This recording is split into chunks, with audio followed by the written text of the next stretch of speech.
Hello. नमस्ते दोस्तों।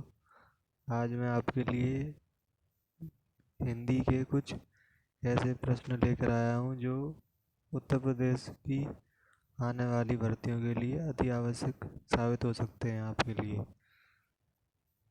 तो जो हमारी हिंदी वर्णमाला है उससे काफ़ी सारे प्रश्न पूछे जाते हैं। 3 से 4 प्रश्न काफ़ी सारे एग्जाम्स में हमें देखने के लिए मिल जाते हैं।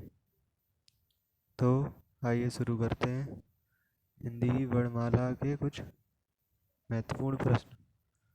तो पहला प्रश्न, आप कॉपी और पेन लेके बैठिए, साथ में नोट भी करते जाइए।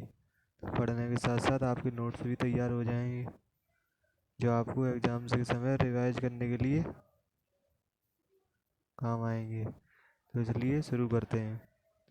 तो पहला प्रश्न है कि भाषा की सबसे छोटी इकाई उच्चारण की दृष्टि से, तो भाषा की जो सबसे छोटी इकाई है वो उच्चारण की दृष्टि से है स्वनिम।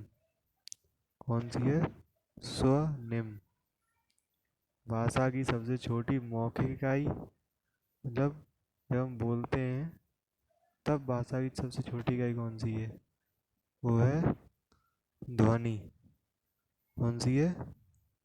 ध्वनि।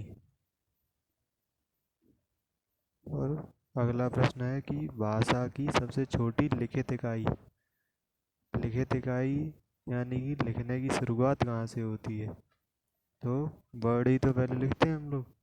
तो भाषा की सबसे छोटी इकाई लिखित में वो हुई वर्ड। अब आता है अगला प्रश्न जो कि है भाषा की सार्थकता की दृष्टि से सबसे छोटी इकाई। अब सार्थकता की दृष्टि क्या होती है? सार्थकता की दृष्टि मतलब जिस चीज़ का कोई अर्थ हो, अर्थ जो वर्णों के मेल से जो सार्थक चीज़ बनती है उसे कहते हैं शब्द। तो भाषा की सार्थकता की दृष्टि से सबसे छोटी इकाई होगी शब्द।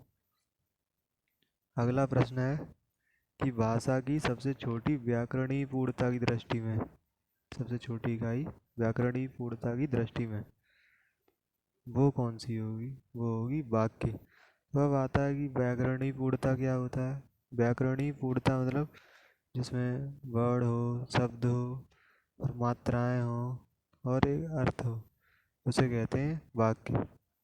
तो भाषा की सबसे छोटी इकाई व्याकरणीय पूर्णता की दृष्टि में हुई वाक्य।